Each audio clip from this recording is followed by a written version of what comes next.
बहुत इंतज़ार के बाद मैं चाहता हूं कि वीणा दीदी स्टेज पर आएं और अपने ख्यालात का इजहार करें। ओम शांति।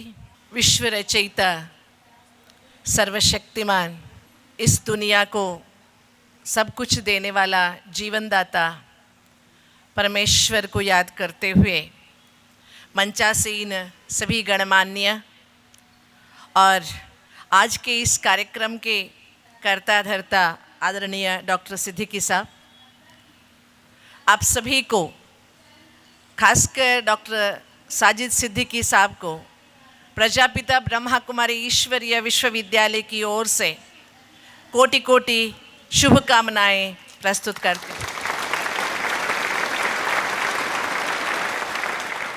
स्वयं परमात्मा मनुष्यात्माओं के दुख के दिनों को दूर करने के लिए, धर्मग्लानि से पुनः धर्म स्थापना करने के लिए जब इस धरा पर अवतरित हुए और अवतरित होकर जो गीता ज्ञान सुनाया, गीता ज्ञान कोई धर्म का खजाना नहीं है, ये मानव जाति के लिए परमात्मा द्वारा, ईश्वर द्वारा दिया गया एक वरदान है। उस वरदान को वरदान के रूप में अगर हम जीवन में हासिल करते हैं, उसे उपयोग में लाते हैं, तो मानव जीवन धन्य हो जाता है। अभी तक हम बहुत सारे मौलानाओं की बातें सुन रहे थे और उन्होंने बहुत अच्छी तरह से हमें ये बताया कि मजहब नहीं सिखाता आपस में बैर करना, कोई भी मजहब आपस में बैर करना नहीं सिखाता। कोई भी शास्त्रों में, वो कुरान हो, भगवद गीता हो, वेद हो या बाइबल हो, कोई भी धर्म मनुष्य को मनुष्य से बैर करना नहीं सिखाता है। और सब धर्मों का सार है, जियो और जीने दो। खुद भी जियो और दूसरों को भी जीने के लिए सहायता करो। अगर सहायता नहीं कर सकते हो तो नफरत तो मत करो। आज के इस शुभ अवसर पर मैं आपके सामने एक छोटी सी कहानी के जरिए इस कार्यक्रम का और श्रीमद् भगवद गीता का और कुरान का जो उद्देश्य है वो आपके सामने रखना चाहूँगी। एक बार दो राहगीर थे, एक शहर से दूसरी शहर जा रहे थे। जाते जाते, पुराने ज़माने की बात है, तो चलते हुए जा रहे थे। बीच में घना सा जंगल था, उसमें खूंखार जानवर थे। तो इसलिए उन्होंने सोचा शाम ढल गया है तो आगे नहीं जाएंगे, यहीं रुक जाएंगे। जंगल के बाजू में एक मंदिर था, वहाँ दोनों रुक गए। और थोड़ी देर के बाद तीसरा मुसाफिर भी वहाँ आ गया, जिसको भी दूसरे शहर में जाना था। शाम ढलने के कारण वो भी वहाँ रुक गया। रात होने लगी, तीनों मुसाफिर वहाँ पर थे, तीनों को भूख लगने लगी। तब तीसरे मुसाफिर ने पूछा, आप लोगों के पास खाने के लिए कुछ है क्या? मुझे बहुत भूख लग रही है। तो पहले के दो मुसाफिरों ने कहा, हाँ हमारे पास रोटियाँ हैं, हम रोटियाँ लाए हैं। एक मुसाफिर के पास 5 रोटी थी, एक के पास 3 रोटी थी। तो अभी 8 रोटी को 3 जने कैसे खाए? तभी एक मुसाफिर ने कहा, कोई बात नहीं, एक रोटी को 3 टुकड़े में काट लेते हैं तो एक एक को 8-8 टुकड़े मिल जाएंगे और पेट भी भर जाएगा। उसी तरह उन्होंने किया, एक रोटी को 3 टुकड़े में काटा और एक एक ने 8-8 टुकड़े खाए, पानी पिया और सो गए। जैसे सुबह हो गया तो तीसरे मुसाफिर को जल्दी जाना था।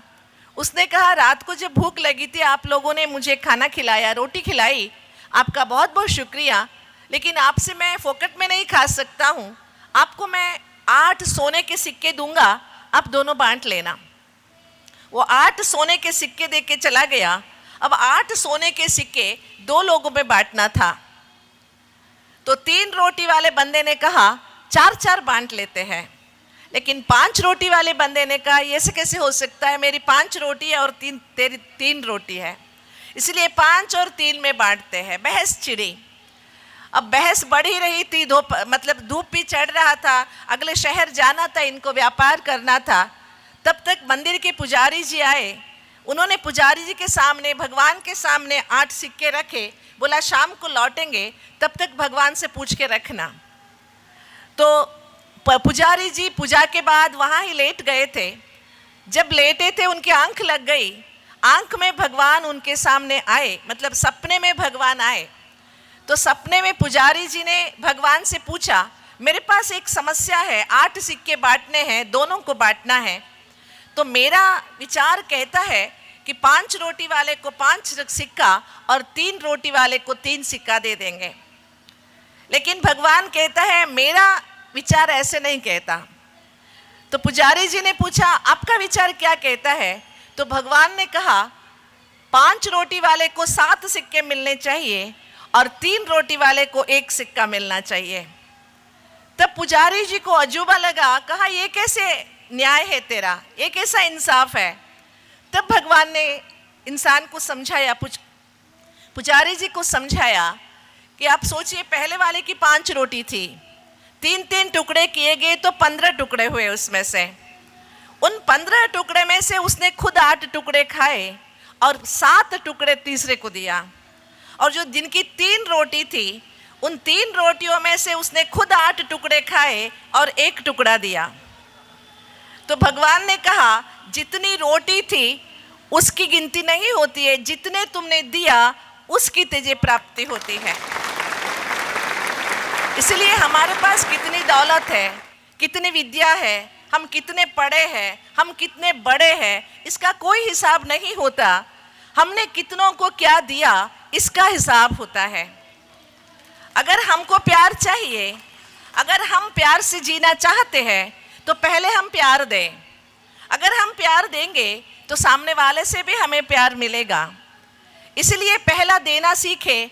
देने का ही हिसाब भगवान के पास होता है, केवल कमाने का हिसाब नहीं होता।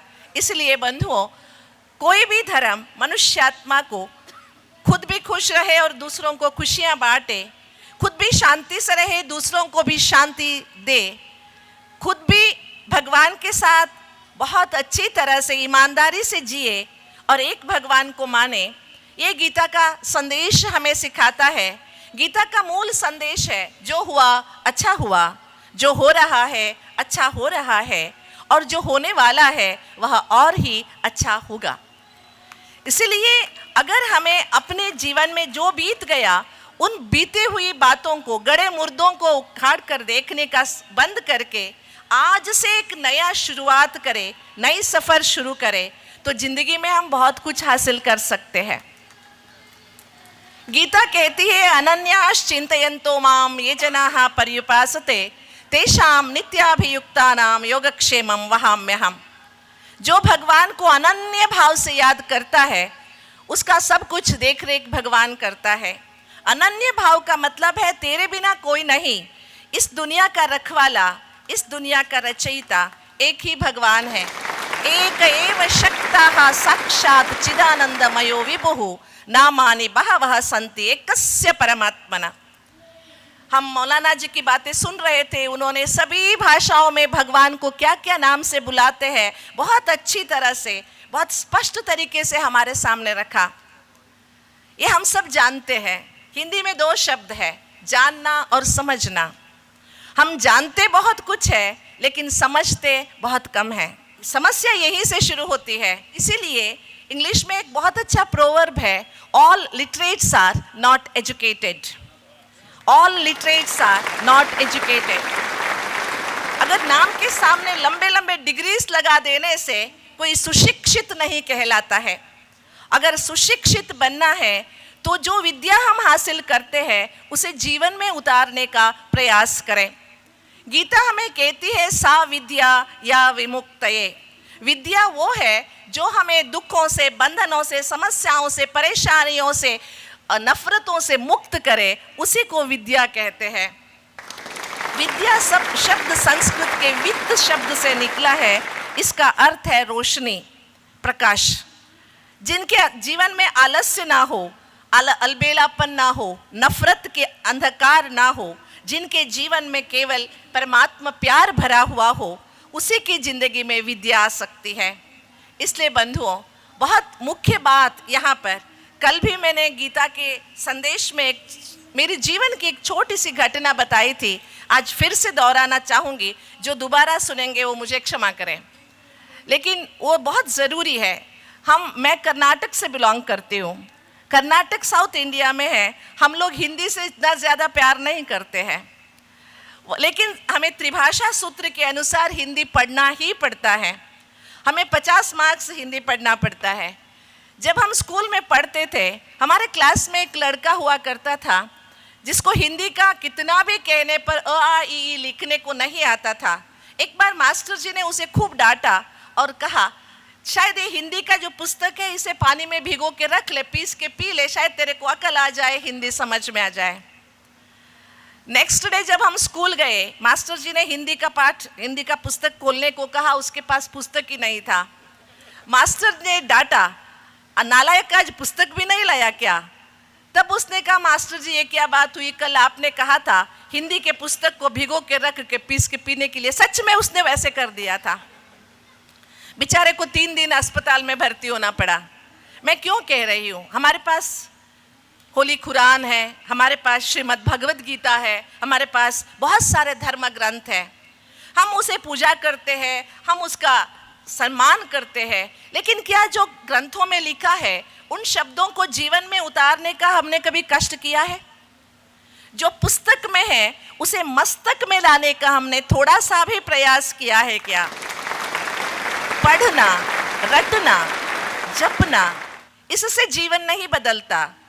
पढ़ी हुई, जपी हुई बातें, एक भी बात अगर जीवन में उतारने का हम कष्ट करें तो शायद जो आज हम देख रहे हैं माहौल, ये थोड़े दिनों में बदल जाएगी।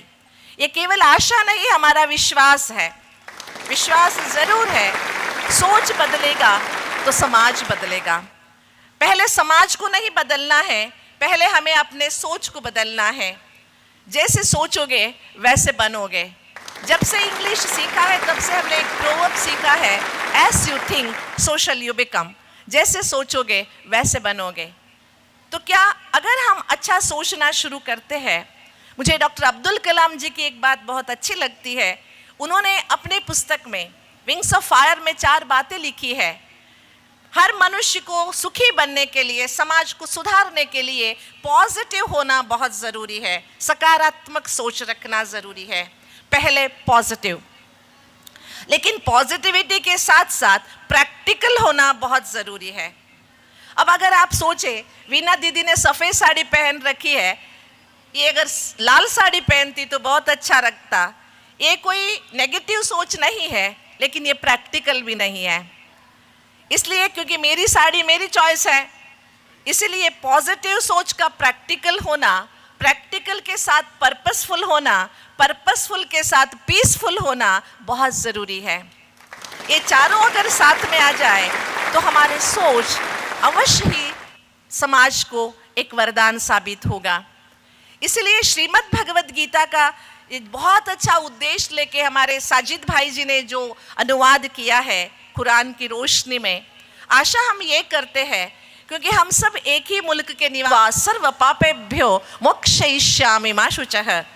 ये जो मनुष्यों के बनाए हुए निवासी है, एक के देश के निवासी है, ये बात तो छोड़िए एक देश के है या नहीं, हम विश्व के कहीं कोने में भी क्यों न रहे, लेकिन हम एक रचयिता की रचना है।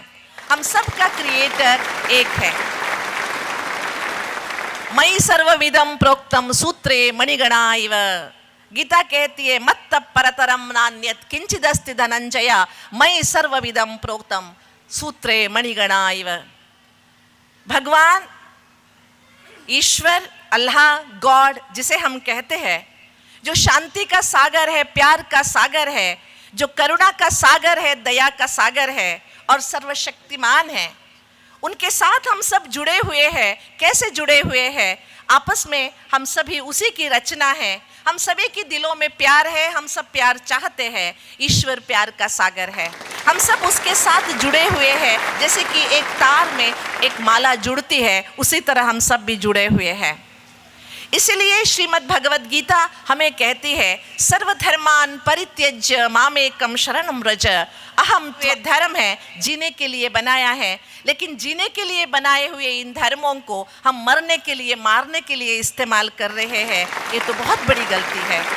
इसे सुधारने के लिए जो धर्म हमने बनाए, उनके सूत्रों को हम समझें, उनके अर्थों को हम समझें। हम सभी परमात्मा के सामने सब धर्मों को बाजू में रख के एक ईश्वर के शरण में आ जाए, जिसके लिए गीता कहती है त्वमेव शरणम गच्छ सर्वभावेन भारत तत्प्रसादात् पराम शांतिम स्थानम प्राप्स्यसि शाश्वतम। उसी ईश्वर के शरण में आ जाओ, उसी एक ईश्वर की शरण में आ जाओगे तो तुम्हें परम शांति की प्राप्ति होगी और ईश्वर के दिल में भी तुम्हें जगह मिलेगी। ये बहुत सुंदर बात है। हम सभी को उसी ईश्वर की शरण में जाना है, उसी से प्यार करना है, लेकिन उस ईश्वर से प्यार करते करते आपस में बैर नहीं करना है। मेरी मान्यता है, मुझे जन्म देने वाली माँ से मुझे प्यार है, आपको जन्म देने वाली माँ से भी आपको प्यार होगा। लेकिन अगर मैं अपने माँ से प्यार करूं और आपकी माँ से नफरत करूं, ये कहाँ का न्याय है? हर एक को अपने माँ से प्यार करने का हक है, करना भी चाहिए। इसलिए हम सभी अपने अपने धर्मों को प्यार सम्मान जरूर करें, लेकिन दूसरों के धर्मों से नफरत नहीं करें। अगर हम प्यार नहीं कर सकते हैं तो ठीक है, लेकिन नफरत नहीं करें, क्योंकि सभी धर्म जीने की कला सिखलाते हैं, जीने के लिए मकसद देते हैं, जीने के लिए मार्गदर्शन देते हैं। इसलिए प्रजापिता ब्रह्मा कुमारी ईश्वरीय विश्वविद्यालय हम मनुष्यात्माओं को आज की जो समस्या है उस समस्या से दूर होने के लिए एक भगवान को याद करने की संदेश देती है। क्या समस्या है? हर धर्म में, हर युवाओं में आज एक समस्या है। वो समस्या है उनके अंदर मन की शक्ति कमजोर है। आप देखेंगे छोटी छोटी बातों में खुदकुशी कर लेंगे, छोटी छोटी बातों में घर छोड़ के भाग जाएंगे, छोटी छोटी बातों के लिए नशे के आधार ले लेंगे। इन पहले ज़माने में ऐसे नहीं होता था। आज के ज़माने में हम कितना भी कोशिश करें, एजुकेशन सिस्टम को कितना भी बढ़ाए, लेकिन आज का एजुकेशन सिस्टम मनुष्यात्मा को जीने की कला नहीं सिखा रही है। ये सत्य है। पैसे कमाने की कला सिखा रही है, लेकिन जीने की कला नहीं। इसलिए हम सभी को एक अल्लाह, एक ईश्वर, एक खुदा को याद करते हुए रोज कम से कम 24 घंटा जो भगवान ने हमें दिया है, उन 24 घंटे में कम से कम 24 मिनट तो निकालें। हम अपने लिए थोड़ा सा, अपने लिए परमात्मा को याद करें और हमारे प्रेयर में, हमारी नमाज में, हमारी प्रार्थना में हम दुनिया की भलाई के लिए भी 1 मिनट तो ग्रेटिट्यूड करें। दाता ने जो दिया उसका धन्यवाद ज़रूर करें।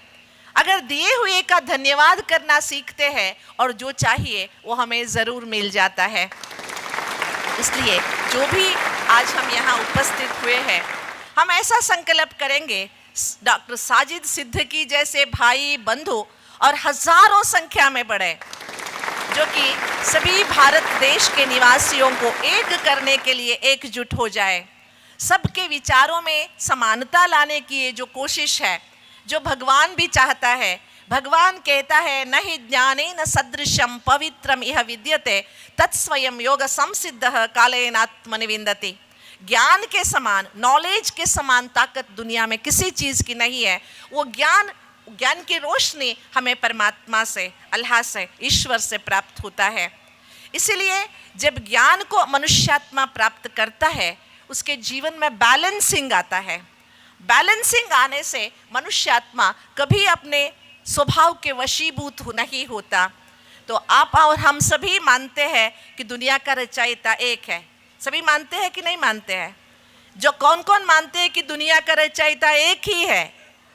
एक ही है। हम अल्लाह कहते, ईश्वर कहते, भगवान कहते, शब्द अनेक है, लेकिन है भगवान एक। अल्लाह सभी को प्यार करता है, किसी से बैर नहीं करता। जब हमारा रचयिता सबसे प्यार करता है तो हम आपस में क्यों लड़ें, है ना?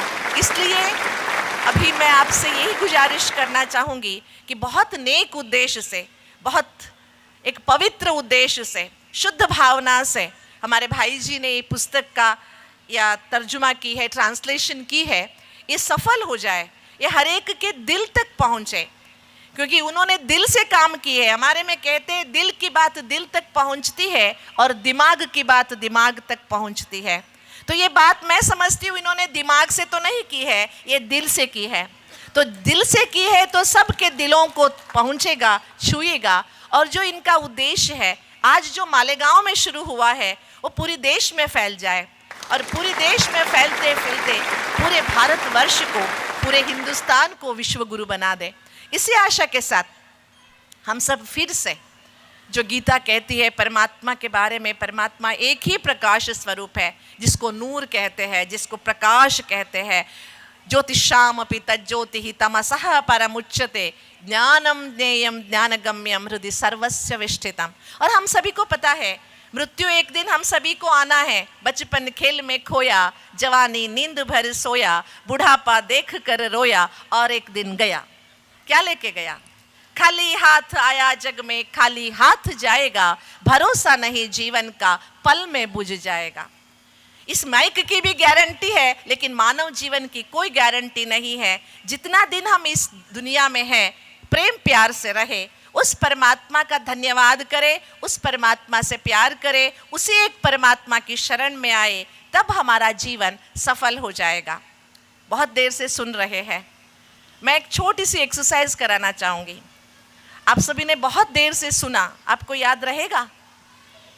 या इतना याद रहेगा, साजिद सिद्दीकी साहब ने एक प्रोग्राम किया था, यहाँ की बातें सब हवा में उड़ जाएगी। छोटा सा एक प्रयास करें, क्या याद रखना है। मैंने कल भी कराया था, आज भी कराना चाहूँगी। ये है हेलो, ये है सलाम, ये है नमस्ते। मैं आप सबसे गुजारिश करूँगी आप मेरे साथ करें। करेंगे सभी? करेंगे? प्लीज़। हेलो, सलाम, नमस्ते, हेलो, सलाम, नमस्ते, हेलो, सलाम, नमस्ते, हेलो। आपको समझ में आया आपने क्या गलती की? हेलो ऐसे करना था, लेकिन आपने, बहुतों ने ऐसे किया। क्यों किया? क्योंकि मैंने किया। जिंदगी में हम यही गलती करते हैं, हम अच्छे बातों को सुन के छोड़ देते हैं और दूसरों की गलतियों का कॉपी करते हैं।